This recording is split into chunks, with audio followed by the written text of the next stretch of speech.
I got you just first of all, how much fun is this team to play with the work you guys can now do around the rim, blocking shots, controlling the boards? As a guard, how much fun does that make it for you? I think it's a lot of fun because, we kind of primarily run through the big, so, everybody's sharing the love. They set us good screens to get us to the rim. They plug for us. So when we can hit them on a pocket pass and they can shoot that touch shot, or you come off the ball screen, throw them a lob, it's just a lot of fun. I think it brings the crowd. It brings the crowd in more, and it hypes everybody up. Mm-hmm. So it seemed like in that second half you kind of were able to settle in and make a lot of plays. Was that the case, and what do you feel like was working for you as that game went on? I just feel like for me to kind of be one of the leading guys on this team, just let the game come to me. We have so many weapons. If I can get everybody going early, I think the game will just flow and shots will start falling for me, and I can keep making plays with my teammates. So I just think the biggest thing for me is just letting the game come to me and just having fun and taking it play by play. Tyrin, it seemed like you got in a rhythm shooting from three in that second half. What was working for you? Really, back to our bigs, like Silas said, they're fun to play with. So when we hit them in the pocket, they're making the right plays, spraying it outside. So just benefiting from that. Yeah, this is for either of you. You guys held almost 5% on three-pointers. Was there an emphasis on practice that week, or was it just naturally in the game? I would say it wasn't an emphasis, but we worked on it all day. Going back to June, last game they hit I don't know how many threes, but this game we wanted to contest harder. It paid off. Silas, you had a team leading 6 assists. Was there something you were seeing on the court that allowed you to distribute it better? I just feel like I'm just making better and more confident decisions. Trusting my bigs, knowing that if I hit the pocket, it's not a turnover, making the right pass. I just feel like just being more confident in my decision making and everybody just being in the right spot, making sure the passes get where they need to be. Silas, in the first half, Dakota led the way scoring. What does he bring to you guys, especially on the offensive side?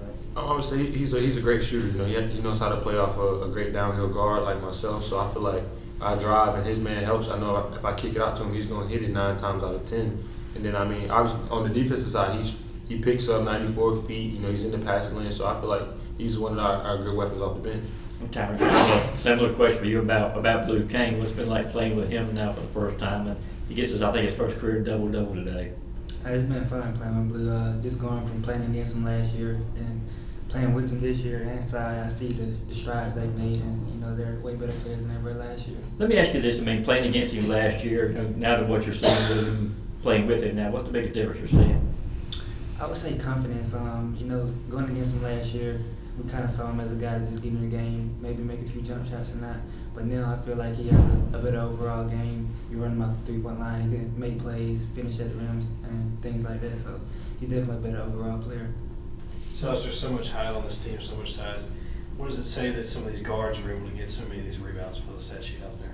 We wedge and we're not floor balance guys this year, so coaching them, giving us more confidence and knowing that we'll be able to stop the ball. But I think the bigs work so hard and pushing the guys in that guards can slip in and get those rebounds. So I think it's definitely a big case of us going in there and getting those second chance points, or even guard might get a rebound and kick it out to another guard and hit a big time 3. So I think that's definitely been a big part. Silas, you set up Asa on an alley-oop in that second half. Was it due to have a guy like that you can throw it up there and know they'll come down with it and make a play? It's a lot of fun. Ace is a freak athlete in my eyes, and I think that 9 times out of 10, if I throw it to a spot he can catch it, I'm like 100% sure he's going to finish it a lot of those times. So it's obviously a lot of fun. Like I said, when we get those big time plays and those big time dunks, it hypes up the crowd and us as well. Silas, you guys shot 39 free throws. You shot 11. Was that something Coach White wanted to see from y'all today? Yeah, he's always telling us to push in the transition, get paint touches. So obviously we can get paint touches, and it's a race to 7 fouls. So you saw we got to 7 with like 12 minutes to go in the first half. So every time they fouls, we're going to the free throw line. So it just creates more opportunities. And then you look at those things like you get a rebound. We might hit the first free throw and miss the second one.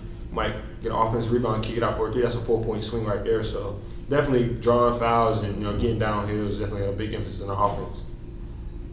This is for either of you. There was a point in the second half where Texas Southern started to cut the lead. I think they cut us at 15. What did Coach tell you coming out of that timeout? In practice, we work on segments, winning the next 4 minutes. I think that paid off, just locking in on each possession and controlling what we control. We couldn't get the points back that they came out and scored in the second half, so we just tried to win the next 4 minutes. Tyrin, how have you seen all the new transfers, including yourselves, get adjusted into this new system so It's been fun coming in, playing with Silas, playing with all the guys on the team, the bigs. Like Silas said, the bigs, they're the key, man. They make it so easy for us. Just offensively, having a lob threat, they can shoot threes. Defensively, looking at the stats, I see Asa and Sumter had 8 blocks combined. So whenever we mess up, we got their help behind us. So I mean, it's been fun seeing Dakota, Shane, all us. I feel like we all make each other better. Silas, obviously both the two of y'all got going in the second half, but it feels like maybe the first half was a little bit slower. Just what is it that you guys have got to do to start a little bit quicker? I would just say it starts on the defensive end. I feel like when we get after it early on the defensive end, it kind of relies on us being in transition more instead of having to be in a half court and run sets. So I think we just buckle down and make some mistakes early in those first 4 minutes just to get a better start. I think it'll help us a lot. Sort of on Two that, more questions. sort of on that same note, Silas, how do you keep yourself from getting frustrated when maybe it's starting slow again? I would probably just say our coach is putting us in positions to respond every day and face adversity. I feel like the coaches do a great job of telling us next play, move on, and don't worry about what happened in the past because you can't go back and change it. So I just think our responses. So just real quick, I mean, y'all got North Florida on Tuesday. They beat Georgia Tech. South Carolina. What is that challenge going to be like? Is it going to be good to get a challenge like that early on? It's definitely important to get a challenge like that early. We get to test ourselves.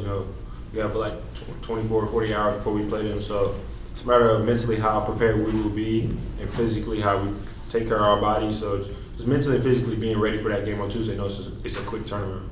Thanks, guys.